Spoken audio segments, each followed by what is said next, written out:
Good morning friends. I am advocate Amit Kumar Gupta. अपने income tax के cases की सीरीज़ में आज जो केस हम डिस्कस करेंगे वो सेक्शन 148 के नोटिस को लेके है। केस का नाम है Amrish bhai Hasmukh Lal Parikh versus income tax officer. ये केस 19 मार्च 2021 को डिसाइड किया गया और मैटर 435 ITR पेज नंबर 97 पे रिपोर्ट हुआ। ये केस असेसमेंट ईयर 13-14 का है। केस के फैक्ट्स इस तरीके से हैं। असेसी ने असेसमेंट ईयर 13-14 की अपने इनकम टैक्स की रिटर्न फाइल करी। जब रिटर्न फाइल किया तो असेसी ने उस रिटर्न के अंदर अपना जो इनकम दिखाया था वो इनकम फ्रॉम अदर सोर्सेज से दिखाया था और उस असेसमेंट ईयर में असेसी ने सेक्शन 35 सबसेक्शन 1 क्लॉज II के अंदर एक डिडक्शन क्लेम किया था, जिसके अंदर जितना अमाउंट होता है उसका 175% असेसी को डिडक्शन मिलता है। असेसी ने ये रिटर्न रिवाइज करी। जब रिटर्न रिवाइज करी तो खाली रिवाइज करने में असेसी ने अपने इनकम को इनकम फ्रॉम अदर सोर्सेज से निकाल करके बिजनेस इनकम में दिखाया। ये उसका लॉजिक ये था कि क्योंकि सेक्शन 35 सबसेक्शन 1 क्लॉज II की जो डिडक्शन मिलती है वो एक बिजनेस इनकम को ही मिलती है।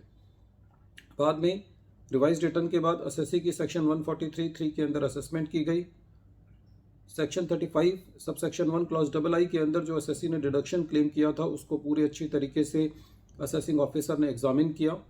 और ड्यूरिंग द असेसमेंट ईयर एक और इशू था कि असेसी की कोई ट्रांजैक्शंस थी जिसके अंदर असेसी ने अपना पूरा कंपनी के साथ लेजर लगा रखा था, जिसके अंदर सारी ट्रांजैक्शंस थी और वो रिकॉर्ड पर था। इसका मतलब कि सेक्शन 2 सबसेक्शन 22 क्लॉज E के अंदर डिपार्टमेंट कुछ डीम्ड इनकम को लेना चाहता था डीम्ड डिविडेंड के रूप में, जिस मैटर पे भी ड्यूरिंग द असेसमेंट प्रोसीडिंग्स जो है वो पूरा एग्जामिन असेसिंग ऑफिसर कर चुका था। बाद में सेक्शन 148 के नोटिस के द्वारा डिपार्टमेंट ने असेसी का केस रीओपन करने का जब नोटिस दिया तो असेसी जो है वो इस नोटिस के अगेंस्ट रिट में गया, ये कह के कि ये चेंज ऑफ ओपिनियन का इशू है। कोर्ट ने पूरे मैटर को एग्जामिन किया और कोर्ट ने पाया कि during the original assessment section 143 subsection 3 के अंदर डिपार्टमेंट ने पूरे मैटर को अच्छे से एग्जामिन किया। असेसी ने पूरे अपनी डिटेल्स प्रोवाइड की थी और पूरी डेलिब्रेशन के साथ असेसी ने अपना केस प्रेजेंट किया था और सारे पेपर्स जो हैं फाइल पे थे।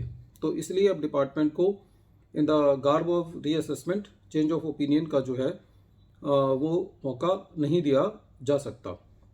डिपार्टमेंट एक और मैटर पर सेक्शन 148 को सही ठहराने की कोशिश कर रहा था कि सेक्शन 2 सबसेक्शन 22 क्लॉज E के अंदर कोई असेसी की ट्रांजैक्शंस थी किसी कंपनी के साथ, उसके अंदर डिपार्टमेंट ये कह रहा था कि ये भी डीम्ड डिविडेंड के रूप में टैक्स होने से रह गया है। तो इसके लिए भी असेसी की ये दलील थी कि during the original assessment proceedings assessee ने पूरा लेजर जो है वो दे दिया था। असेसिंग ऑफिसर के पास पूरी जानकारी थी, क्योंकि सेक्शन 148 का नोटिस जब 4 सालों के बियॉन्ड इशू किया जाता है तो डिपार्टमेंट को ये प्रूव करना होता है, ये बताना होता है कि the assessee has not disclosed truly and fully all the details which are necessary for making the assessment.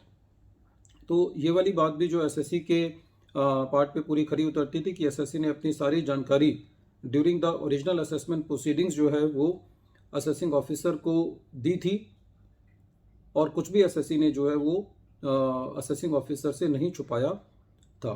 तो इस केस में एसएससी की जो दोनों सबमिशंस थे, जो दोनों पॉइंट्स थे कि एसएससी ने ड्यूरिंग द असेसमेंट प्रोसीडिंग्स जो भी असेसिंग ऑफिसर ने मांगा था, इस केस में असेसिंग ऑफिसर ने during the original assessment proceedings दोनों मैटर्स पर क्वेश्चनरी इशू किया था और एसएससी ने उस पूरे क्वेश्चनरी का उन दोनों पॉइंट्स पर जिस पर डिपार्टमेंट केस रीओपन करना चाहता था उस पर अपना पूरा सबमिशंस दिया था, पॉइंट ऑफ व्यू जो है वो पूरा दिया था और पूरे डेलिब्रेशन के साथ ही केस का जो ऑर्डर है वो पास किया गया था।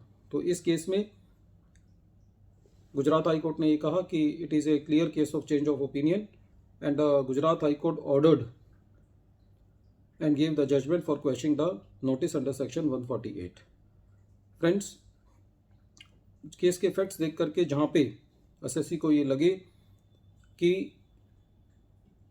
डिपार्टमेंट ने सेक्शन 148 का नोटिस खाली एक दूसरी इनिंग्स खेलने के लिए लिया है, वहाँ पे सेक्शन 148 के नोटिस को रिट के अंदर चैलेंज किया जा सकता है, क्योंकि ऐसा करने से यदि वो नोटिस क्वैश हो जाता है तो एसएससी एक बहुत बड़ी लिटिगेशन से जो है बच जाता है, क्योंकि जनरली ये देखा गया है कि सेक्शन 148 का नोटिस इशू होने के बाद डिपार्टमेंट जो है वो बैकफुट पे नहीं जाता और इन सम हाउ जो है मैक्सिमम केसेस के अंदर एडिशन डिपार्टमेंट करता ही करता है।